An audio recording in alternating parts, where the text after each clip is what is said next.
हरे कृष्णा। राधे राधे भक्तों। आज हम कार्तिक महात्म के चतुर्थ अध्याय का कथा श्रवण करेंगे।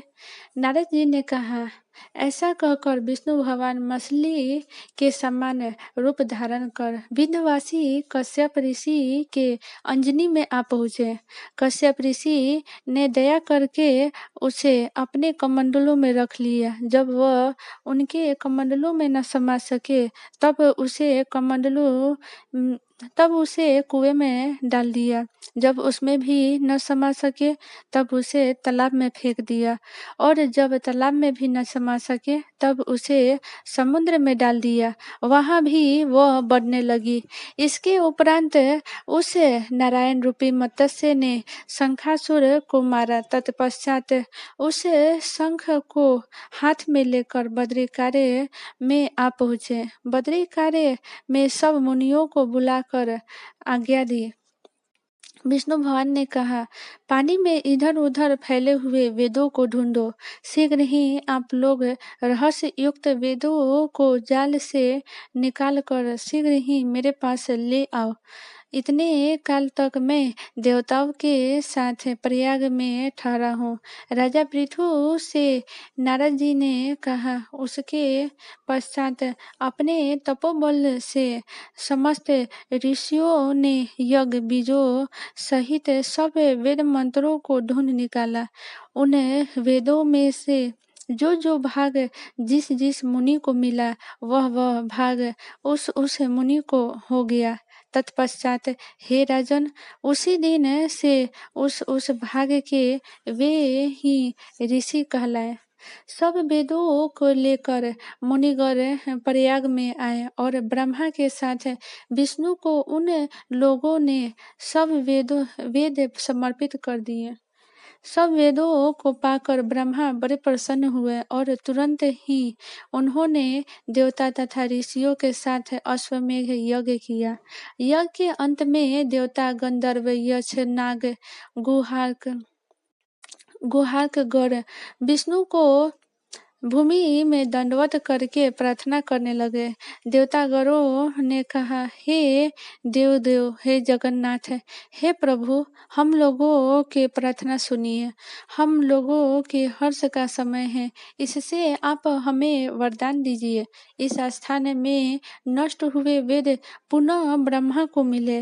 हे लक्ष्मीपते, आपकी अनुकंपा से हम लोगों के यज्ञ का भाग भी यहाँ मिला है। इसलिए यह स्थान आपके प्रसाद से आज से पृथ्वी पर सर्व प्रधान, पुण्य को बढ़ाने वाला, मुक्ति और भक्ति को देने वाला होवे। ब्रह्मा हत्याधिक महान पापों का नाश करने वाला आज का यह समय भी परम पवित्र और अच्छे फल दाता हो, ऐसा वरदान हम लोगों को दीजिए। श्री विष्णु भगवान ने कहा, आप लोगों ने जो कुछ कहा वही हमारा भी ध्येय है।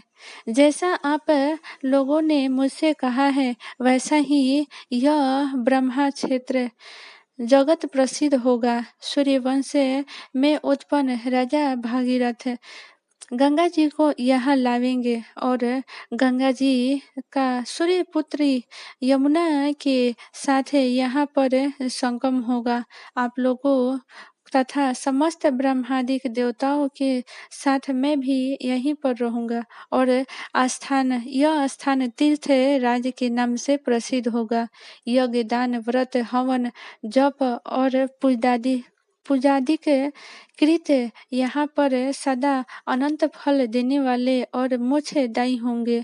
7 जन्मों के किए हुए ब्रह्मा हत्यादि है महापाप भी इस तीर्थराज के दर्शन मात्र से उसी समय नष्ट हो जाएंगे। जो बुद्धिमान मनुष्य मेरे सन्निकट तीर्थराज में शरीर त्याग करेंगे वे मेरे ही शरीर में मिल जाएंगे, फिर उनका पुनः जन्म नहीं होगा।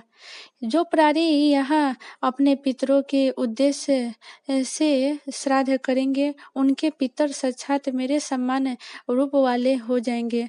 यह समय भी समस्त प्राणियों के महापुण्य फल देने वाला होगा। जो लोग इस तीर्थराज में मकर के सूर्य में स्नान करेंगे, उनके समस्त पाप नष्ट हो जाएंगे।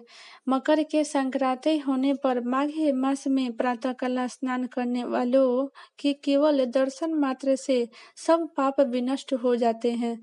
जैसे सूर्य के तेज से अंधकार नष्ट हो जाता है, माघ के महीने में मकर के संक्रांति होने पर स्नान करने वाले प्राणियों को मैं सालों के सामीप्य सारूप्य इन तीनों मुक्तियों को प्रदान करता हूँ। हे मुनिवर, आप लोग मेरे वाक्य को सुनिए। मैं सर्वत्र व्याप्त रहता हुआ सर्वदा बद्री कार्य में निवास करता हूँ।